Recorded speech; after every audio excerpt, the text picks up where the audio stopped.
প্রিয় শিক্ষার্থীবৃন্দ, আশা করি তোমরা সকলেই ভালো আছো এবং নিরাপদে আছো। আমরা বিশেষ করে আমি তোমাদের দশম শ্রেণীর যে ক্লাসটা নিচ্ছি, তোমরা সকলেই জানো অ্যাসিড ক্ষারক সমতা নবম অধ্যায়ের রসায়নের এই ক্লাসটি। ইতিপূর্বে 3টা ক্লাস নিয়েছি, আজকে আমার এটা চতুর্থ ক্লাস। তা আমরা আজকে একটা খুব গুরুত্বপূর্ণ বিষয় তোমাদের সঙ্গে আলোচনা করব, তোমাদেরকে বোঝানোর চেষ্টা করব।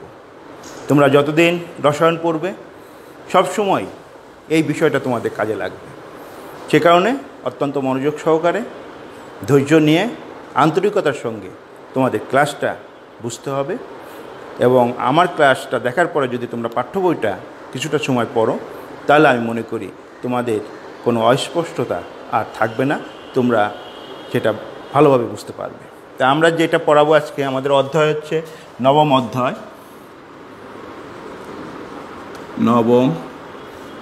অধ্যায় অ্যাসিড ক্ষারক সমতা। অ্যাসিড ক্ষারক সমতা অধ্যায়ের নাম। আজকে আমরা যেটা পড়াবো সেটা হচ্ছে তোমার পিএইচ এর ধারণা। পিএইচ এর ধারণা। আমরা পিএইচটা কি, এটা কেন দরকারি, এইসব বিষয় নিয়ে আমরা আজকে তোমাদের সঙ্গে আলোচনা করব। তোমরা এর আগে অ্যাসিড কি, অ্যাসিডের বৈশিষ্ট্য কি, এটা তোমরা জেনেছো। ক্ষার কি, ক্ষারের বৈশিষ্ট্য কি, এটা সম্পর্কেও তোমরা অবগত হয়েছ। এবং আরেকটা আমরা দ্রবণ বলেছিলাম, অ্যাসিড ক্ষার বিক্রিয়া করে আমরা লবণ উৎপন্ন করে, সেই বিষয়টাও তোমাদের বলেছিলাম। তা আমাদের সাধারণত জলীয় দ্রবণ 3 ধরনের জলীয় দ্রবণ থাকে।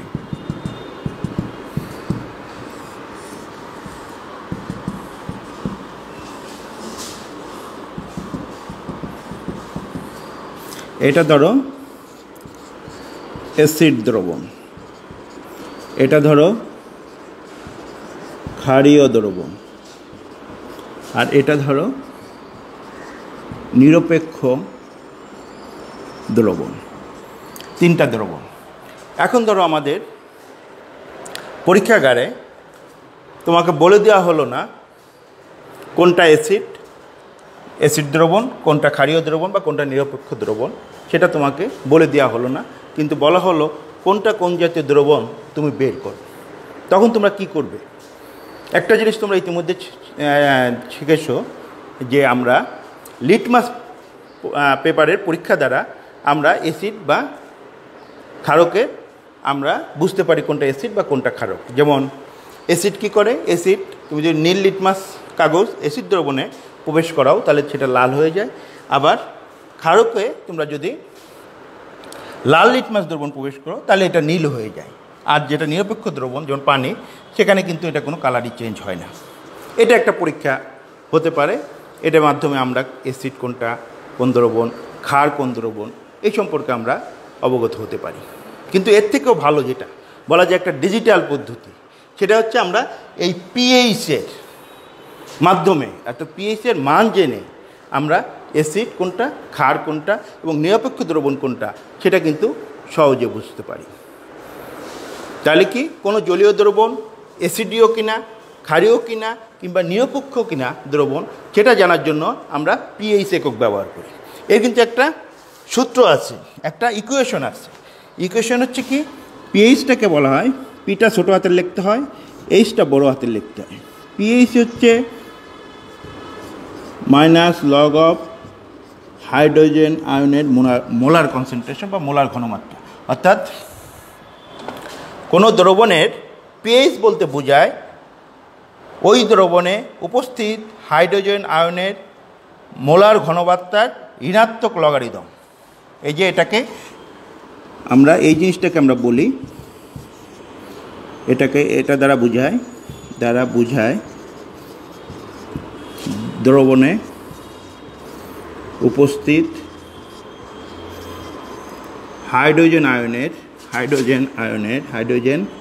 আয়ন এর মোলার ঘনমাত্রা অর্থাৎ মোলার ঘনমাত্রা সম্পর্কে তোমরা জানো, অর্থাৎ 1 লিটার দ্রবণে উপস্থিত হাইড্রোজেন আয়নের পরিমাণ এটি হচ্ছে, এই যে আমরা থার্ড ব্র্যাকেটের মাধ্যমে হাইড্রোজেন যেটা দেই সেটাকে দ্বারা বোঝাচ্ছে দ্রবণে উপস্থিত হাইড্রোজেন আয়নের মোলার ঘনমাত্রা, অর্থাৎ 1 লিটার দ্রবণে কতটুকু হাইড্রোজেন আয়ন আছে সেটাকে বোঝা যায়। অর্থাৎ এই ইকুয়েশনের মাধ্যমে আমরা পিএইচ কোন দ্রবণে কত সেই জিনিসটা আমরা বের করতে পারি। অ্যাসিড দ্রবণে কেমন পিএইচ, ক্ষারীয় দ্রবণের পিএইচ কেমন হবে, নিরপেক্ষ দ্রবণের পিএইচ কী হবে, এই সমস্ত বিষয়গুলো আমরা এই ইকুয়েশনের মাধ্যমে আমরা দেখাতে পারি। ধরো পরীক্ষা করে দেখা গেছে অ্যাসিডের দ্রবণ তো তোমরা সকলেই জানো, অ্যাসিডের দ্রবণ কোন, ধরো হাইড্রোক্লোরিক অ্যাসিড হতে পারে, সালফুরিক অ্যাসিড হতে পারে, নাইট্রিক অ্যাসিড হতে পারে ইত্যাদি। ক্ষারীয় দ্রবণও তোমরা বলতে পারো, ক্ষারীয় দ্রবণ সোডিয়াম হাইড্রোক্সাইডের দ্রবণ হতে পারে, পটাশিয়াম হাইড্রোক্সাইডের দ্রবণ হতে পারে ইত্যাদি হচ্ছে ক্ষারীয় দ্রবণ। আর হচ্ছে নিরপেক্ষ আমরা দ্রবণ, যেটা পানিটাকে আমরা বলতে পারি একদম নিরপেক্ষ, নিরপেক্ষ এটা নেই। এখন পরীক্ষা করে দেখা গেছে 1 লিটার বিশুদ্ধ পানিতে যে এই যে হাইড্রোজেন আয়নের পরিমাণ, এই যে হাইড্রোজেন আয়ন এই পরিমাণ হচ্ছে 10⁻⁻7 মোল। এটা কি 1 লিটার বিশুদ্ধ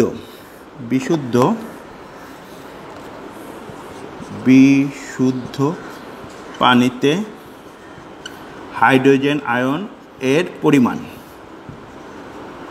হচ্ছে 10⁻⁻7 মোল। তাহলে আমরা পানির পিএইচটা আমরা কিন্তু এর থেকে এই যে ইকুয়েশনটা আমরা লিখেছিলাম, আমি আবার ইকুয়েশনটা লিখি, পিটা সবসময় ছোটো হাতের লিখবে, এইচটা বড়ো হাতের লিখবে। পিএইচ log অফ হাইড্রোজেন আয়নের মোলার কনসেন্ট্রেশন। তাহলে পরীক্ষা করে দেখা গেছে 1 লিটার বিশুদ্ধ পানিতে হাইড্রোজেন আয়নের পরিমাণ 10⁻⁻7 মোল। তাহলে আমরা এই ইকুয়েশনে আমরা এই সংখ্যাটা আমরা লিখে দিয়ে বিশুদ্ধ পানির পিএইচটা আমরা বাইর করব। বিশুদ্ধ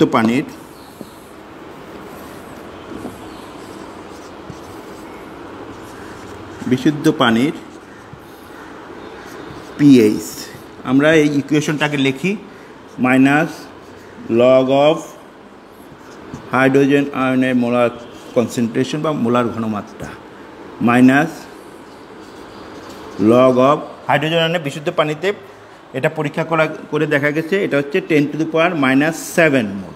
ঠিক আছে, তাহলে আমরা লগের যে ইকুয়েশন সেটা তোমরা সকলেই জানো, আমি দেখাচ্ছি লগের যে ইকুয়েশন আছে, log অফ যদি a স্কোয়ার হয় তাহলে এই 2টা আগে চলে যায়, 2 log অফ a, আর এগুলো সবগুলোই কোনোটা লেখা না থাকলে 10 ভিত্তিক ধরা হয়। তাহলে আমরা এটা আসবে, মাইনাসটা আগে আসছে, -7টা আগে চলে আসবে গুণ আকারে, -7 log অফ 10 -7 log অফ 10 এর মান হচ্ছে গুণ হচ্ছে 1 = 7, অর্থাৎ বিশুদ্ধ পানির পিএইচ হচ্ছে 7। তাহলে আমরা বলতে পারি বিশুদ্ধ পানি হচ্ছে নিরপেক্ষ দ্রবণ, তাই এর পিএইচটাকে আমরা 7 হিসেবে পেলাম। এটা তোমরা নিশ্চয়ই বুঝতে পারছো। এটা পরীক্ষা করে দেখা গেছে যে 1 লিটার বিশুদ্ধ পানিতে হাইড্রোজেন আয়নের পরিমাণ 10⁻⁻7 মোল। তো সেখান থেকে আমরা ইকুয়েশনে এই মানটা আমরা এখানে বসায় আমরা জাস্ট ম্যাথমেটিক্যালি ক্যালকুলেশন করছি, করে আমরা এই 7 আমরা পেলাম বিশুদ্ধ পানির পিএইচ। এখন ধরো আমরা এটা মুছে দিয়ে আবার একটু দেখি,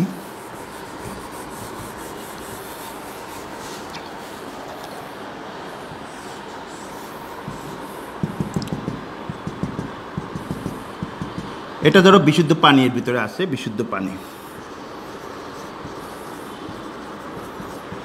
তো এখানে তোমরা ধরো অ্যাসিড যোগ করলা, ধরো সাপোজ হাইড্রোক্লোরিক অ্যাসিড যোগ করলা। তা হাইড্রোক্লোরিক অ্যাসিড যখন তোমরা এখানে এই পানিতে যুক্ত করবে তখন এই পানিতে কি হবে, হাইড্রোজেন আয়নের পরিমাণ বৃদ্ধি পাবে।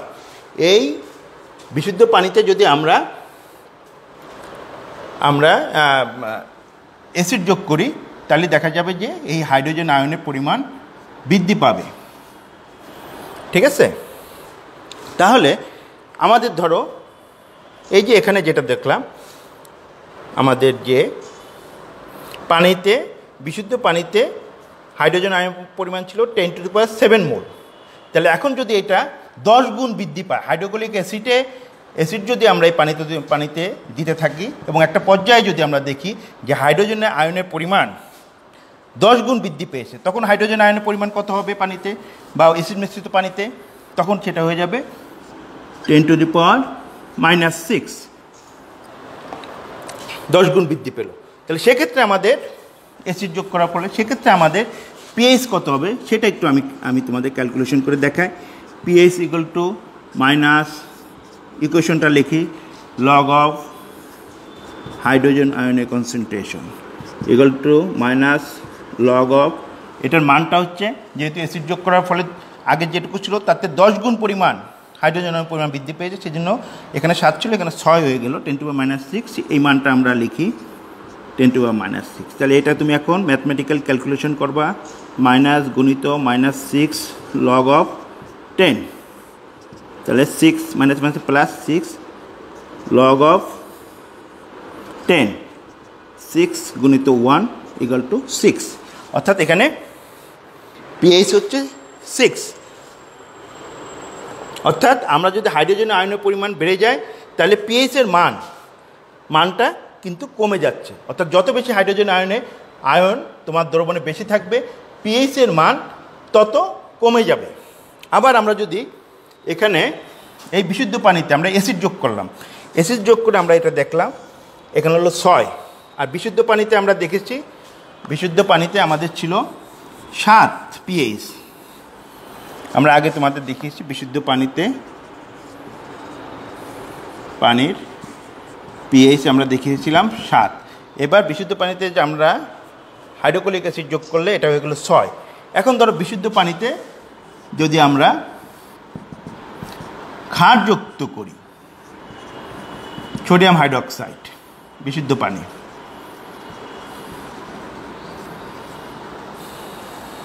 তাই না, ক্ষার যোগ করলে, তাহলে ক্ষার হচ্ছে এখানে তোমার হাইড্রোক্সিল আছে, এখানে তোমার পানিতে হাইড্রোজেন আয়ন আছে, সেটা মিলে পানি উৎপন্ন হয়ে যাবে, অর্থাৎ হাইড্রোজেন আয়নের পরিমাণ কিন্তু এখানে কমে যাবে। আমরা যখন ক্ষার যোগ করব বিশুদ্ধ পানিতে তখন কিন্তু পানির হাইড্রোজেন আয়নের পরিমাণ কমে যাবে। এভাবে করে যুক্ত করতে একটা সময় যদি দেখি যে এই ক্ষার মিশ্রিত পানিতে যে হাইড্রোজেন আয়ন আছে সেটা ধরা গেল 10⁻⁻10, এটাই হচ্ছে এতটুকু আছে হাইড্রোজেন আয়নের পরিমাণ ক্ষারীয় দ্রবণে, পরিমাণ এত মোল। তাহলে আমরা এখন দেখি ক্ষারীয় দ্রবণে পিএইচটা কেমন হয়।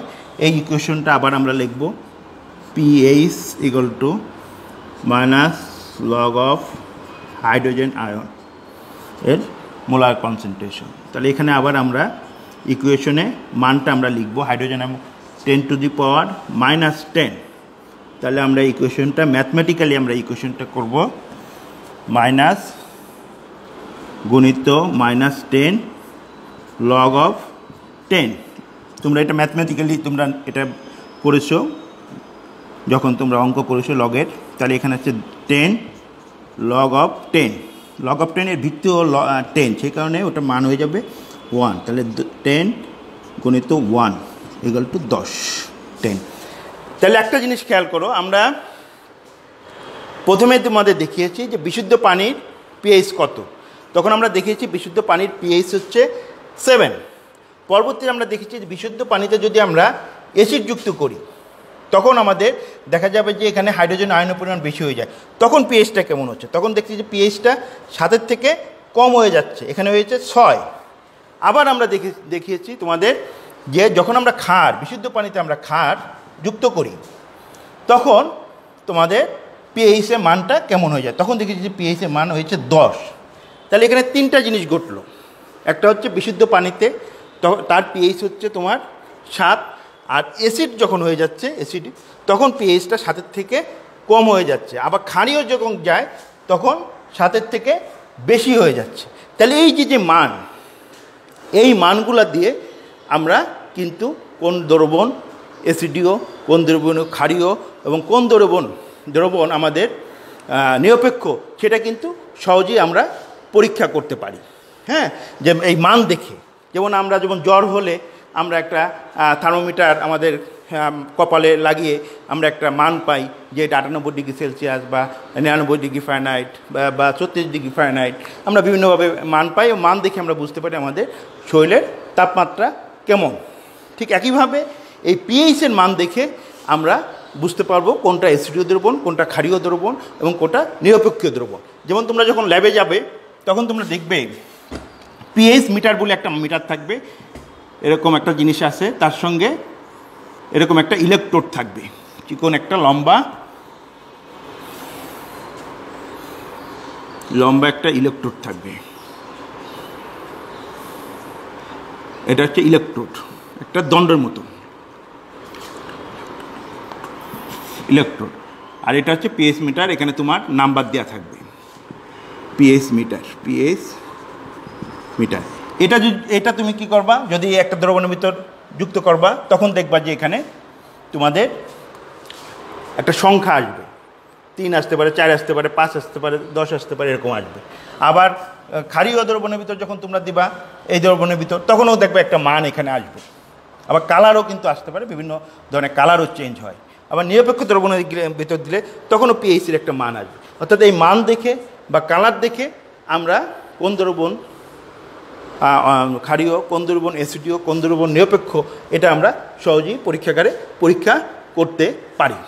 তাহলে একটা জিনিস এখান থেকে তোমাদের মনে রাখতে হবে, সেটা হচ্ছে যে কোনো দ্রবণের পিএইচ যদি 7 হয় তাহলে তোমরা সেখানে বলবে যে এটা একটা নিরপেক্ষ দ্রবণ, এবং 7 থেকে যদি কম হয় তাহলে তোমরা এটা মনে করবে এটা হচ্ছে অ্যাসিডীয় দ্রবণ।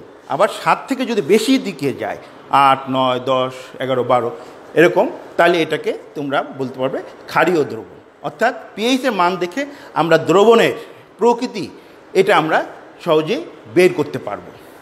এই জন্য আমরা একটা পিএইচ স্কেল, বিজ্ঞানীরা একটা পিএইচ স্কেল বানিয়েছেন, সেটা আমরা তোমাদের একটু দেখাই কত থেকে কত স্কেল।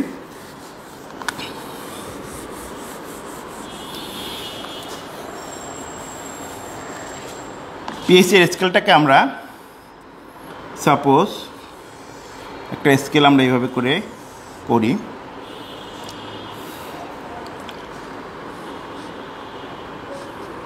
এটাকে আমরা ধরলাম 7 পিএইচ, ঠিক আছে। আর ধরো এটা নিচের দিকে, এটা ধরো 6, এটা 5, এটা 4, এটা 3, এটা 2, এটা 1 আর এখানে 0। ঠিক একইভাবে উপরে এদিকে ধরলাম 8, এটা 9, এটা 10, এটা 11, এটা 12, এটা 13, এটা 14। এই 0 থেকে 14 পর্যন্ত দিয়ে সংখ্যা দিয়ে একটা স্কেল বিজ্ঞানীরা আবিষ্কার করেছেন, যেটাকে আমরা বলি পিএইচ স্কেল। এই স্কেলের মানের উপর ভিত্তি করে আমরা কোন দ্রবণ অ্যাসিডীয়, কোন দ্রবণ ক্ষারীয়, কোন দ্রবণ নিরপেক্ষ সেটা প্রমাণ করি। পিএইচ যদি 7 হয়, আমি তোমাদের আগেই দেখেছি, তাহলে সেই দ্রবণটা হচ্ছে নিরপেক্ষ দ্রবণ। তোমরা যদি কোনো ক্যালকুলেশন করে পিএইচের মান দেখতে পাও 7, তাহলে তোমরা মনে করবে যে এটা নিরপেক্ষ দ্রবণ। আর এর নিচে, 7-এর নিচে যতই যাবে ততই এটা অ্যাসিডিক হবে, অ্যাসিডীয় দ্রবণ হবে, অ্যাসিডীয় দ্রবণ।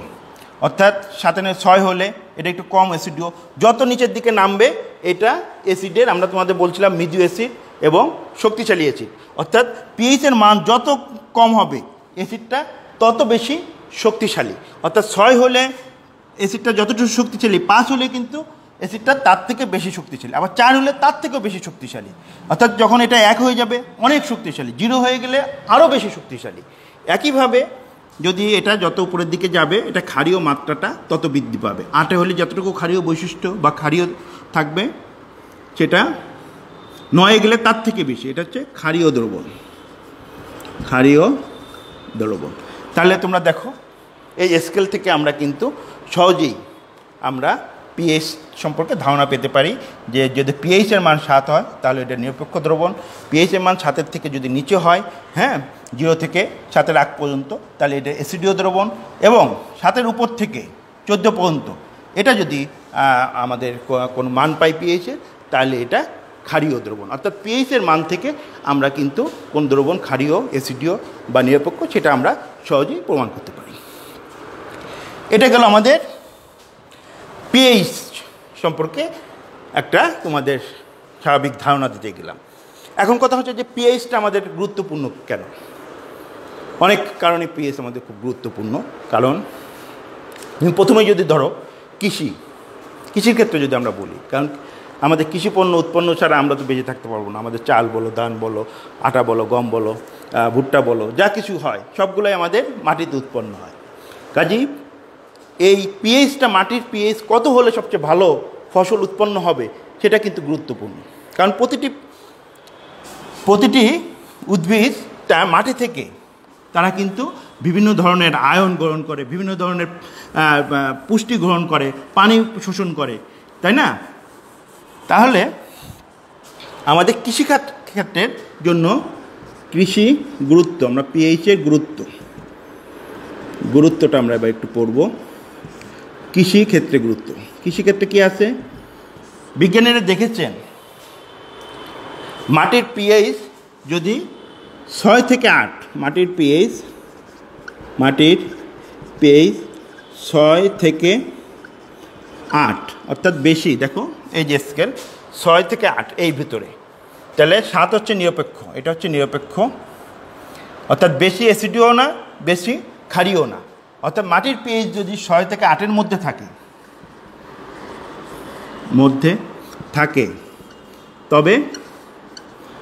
তবে সেটা ফসল ফলানোর জন্য খুব ভালো, ফসল ফলানোর জন্য খুব ভালো। আবার দেখা গেছে মাটির পিএইচ যদি 3 থেকে কম হয়, এই যে 3 হচ্ছে কি অ্যাসিডীয়, এর থেকে যদি কম হয় মানে কি মাটিটা অত্যন্ত অ্যাসিডিক, অর্থাৎ 3 থেকে যদি কম হয়, এর থেকে যদি কম হয়, তাহলে দেখা যাবে যে সেখানে ফসল ভালো হবে না, গাছপালা ভালো হবে না, ধান পাট যেগুলো আমরা বুনি সেটা কারণ ভালো হবে না। আবার 10-এর বেশি, ক্ষারীয় 10-এর বেশি হলেও সেটা ভালো হবে না। তাহলে সবচেয়ে ভালো হচ্ছে 6 থেকে 8-এর ভিতর যদি মাটির পিএইচ থাকে, তাহলে আমাদের জন্য সবচেয়ে ভালো হবে। আর যদি 3-এর বেশি হয়ে যায় পিএইচ মাটির, অথবা 10-এর থেকে বেশি হয়ে যায় পিএইচ মাটির, তাহলে কিন্তু আমাদের ফসল ভালো হবে না। এখন তোমরা বলতে পারো যে তাহলে আমরা মাটির পিএইচটা আমরা কীভাবে নিয়ন্ত্রণ করতে পারবো, বাড়াতে বা কমাতে পারবো? তোমরা দেখো আমরা বিভিন্ন সময় বলি যে মাটিতে সার দাও, বিভিন্ন ধরনের সার দেই, কখনো কখনো আমরা চুন দেই, ক্যালসিয়াম অক্সাইড, এগুলা দেই। তো এই যে আমরা যে ধরো চুন দিলাম, ক্যালসিয়াম অক্সাইড, যখন আমাদের পিএইচ বৃদ্ধি পাবে তখন কিন্তু আমরা চুন দিয়ে আমরা দেখা যাচ্ছে যে আমরা ওইটাকে একটু কমিয়ে দিই, ক্যালসিয়াম অক্সাইড তখন আমরা চুন দিয়ে আমরা ওই পিএইচটা কমিয়ে দিই। আবার দেখবা যে আমরা অনেক সময় বিভিন্ন ধরনের লবণ, ammonium phosphate, aluminium sulphate, ammonium phosphate এটা দেই, অ্যামোনিয়াম সালফেট,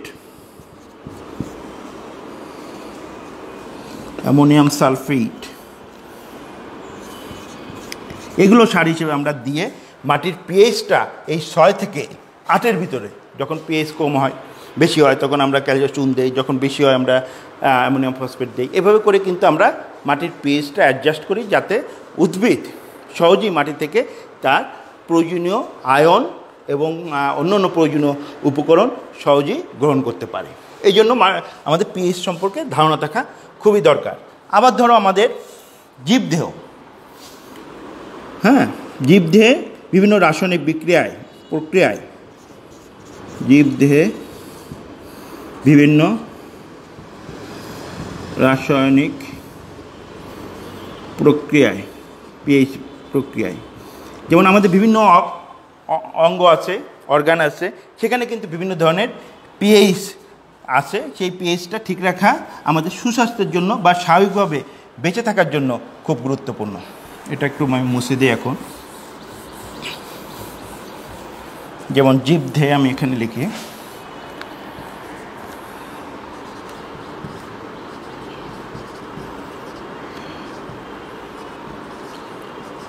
পিএইচ। আমাদের বিভিন্ন অর্গান আছে, তার বিভিন্ন ধরনের পিএইচ আছে। যেমন আমি একটু লিখি, কয়েকটা অর্গানের নাম লিখি, তার পিএইচগুলো কেমন থাকা দরকার। অঙ্গের নাম আর পিএইচ, যেমন কোন পাকস্থলী পিএইচ হচ্ছে 1। তারপরে আমাদের যে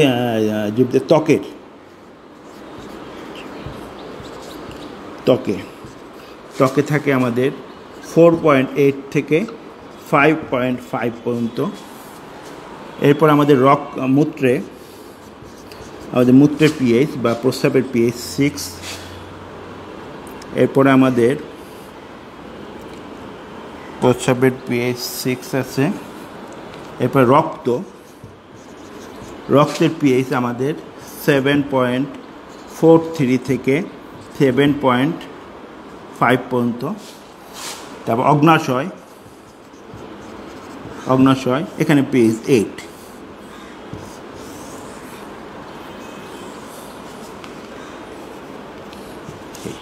এটা গুরুত্বপূর্ণ আমাদের সবগুলা। এখানে আমরা পিএইচটা আমরা কোন অর্গানের পিএইচগুলো কী থাকার দরকার সেটার সঙ্গে সম্পর্কে আমরা কিন্তু তোমাদের এখানে বলে দিলাম। এরপরে যদি দেখা যায় কোনোটার কম বেশি হয়, তাহলে আমরা কিন্তু সেই অনুযায়ী এটা অ্যাডজাস্ট করি আমাদের স্বাস্থ্য সুরক্ষার জন্য বা ভালোভাবে বেঁচে থাকার জন্য। একইভাবে আমাদের এটা দেখলাম জীবদেহের জন্য পিএইচ। আবার আমাদের যে বিভিন্ন ধরনের কসমেটিক্স আমরা ব্যবহার করে থাকি, আমাদের ত্বকে বিভিন্ন ধরনের কসমেটিক্স আমরা লাগিয়ে থাকি, সেখানেও কিন্তু পিএইচ খুব গুরুত্বপূর্ণ। সাধারণত আমি তোমাদের বলেছি ত্বকের পিএইচ হচ্ছে 4.8 থেকে 5.5। তাহলে আমাদের প্রসাধন সামগ্রীতে আমরা পিএইচ প্রসাধন সামগ্রীতে এখানেও পিএইচ গুরুত্বপূর্ণ। কারণ এই যদি আমাদের ত্বকের পিএইচ 4.8 থেকে 5.5 থাকে, তাহলে দেখা যায় কি জীবাণু ধ্বংস করে এবং জীবাণু বিস্তার তারা প্রতিরোধ করে। অর্থাৎ ত্বকের পিএইচ, এই যে আমাদের ত্বক, এর পিএইচ যদি দেখা যায় আমরা 4.8 থেকে 5.5 রাখতে পারি, তাহলে আমাদের যে বিভিন্ন জীবাণু আমাদের পরিবেশে আসছে সেটা কিন্তু আমাদের আক্রমণ করতে পারে না বা বিস্তারও ঘটাতে পারে না। এই জন্য আমরা সবসময় ত্বকের পিএইচ 4.8 থেকে 5.5 রাখতে চাই। এখন আমরা যে প্রসাধন ব্যবহার করি আমাদের সৌন্দর্যের জন্য, বিভিন্ন ধরনের প্রসাধন, তার পিএইচটাও যদি আমরা এর ভিতর রাখতে পারি, তাহলেই কিন্তু আমরা সুস্থ থাকতে পারবো। যদি কোনো প্রসাধনী সামগ্রী আমরা ক্রিম লাগাই, পাউডার লাগাই, বিভিন্ন জিনিস লাগাই ত্বকে, তো সেটার পিএইচ যদি এর থেকে বেশি হয়ে যায়, তখন কিন্তু এটা আমাদের শরীরের জন্য ক্ষতিকর। এটা স্কিন ডিজিজ, ক্যান্সার, বিভিন্ন ধরনের অসুখের সৃষ্টি করতে পারে। কাজেই আমরা পিএইচ কিন্তু আমাদের মানবদেহের জন্য অত্যন্ত গুরুত্বপূর্ণ। তাহলে আমরা কয়েকটা বিষয় তোমাদের এখানে বললাম। পিএইচ সম্পর্কে আমরা তোমাদের একটা ধারণা দিলাম যে পিএইচটা কী, পানির পিএইচ কী সেটা সম্পর্কে আমরা বললাম। ক্ষারের পিএইচটা কত হতে পারে সেটা সম্পর্কে বললাম। নিরপেক্ষ দ্রবণের পিএইচ কত সেটা সম্পর্কে তোমাদের বললাম। এবং আমাদের দৈনন্দিন জীবনে পিএইচের কী গুরুত্ব সেটা সম্পর্কে আমরা তোমাদের অবগত করলাম। আশা করি তোমরা এই জিনিসগুলা বাসায় পড়ে ভালোভাবে তোমরা আরেকবার যদি দেখো পাঠ্য বই, সুন্দরভাবে তোমরা জানতে পারবে বা বুঝতে পারবে।